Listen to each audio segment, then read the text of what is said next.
WhatsApp желісі арқылы қалай оқушыларға тапсырма беруге болады? Мысалға, оқушының екі тапсырмасын қарастырайық.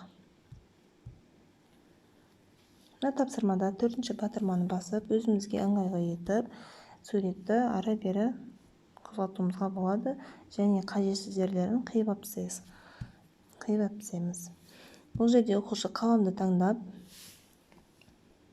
сөздердің бөлігін табады. Мысалға, жазба, видео, мәтін, нысан деген сияқты. Қателескен жағдайда артқа қайту батырмасын басады. Ал келесі тапсырмада сіз оқушының жұмысын үлкейтіп, кішірейтіп қарай аласыз. Қате жерлерін сыза аласыз, дұрыс болса галочка қоя аласыз, немесе оқушыға жақсы, жарайсың деген сөзімізді жазып, оны үлкейтіп, кішірейтіп қалған жеріңізге қоясыз, немесе смайликтерді таңдасаңыз да болады.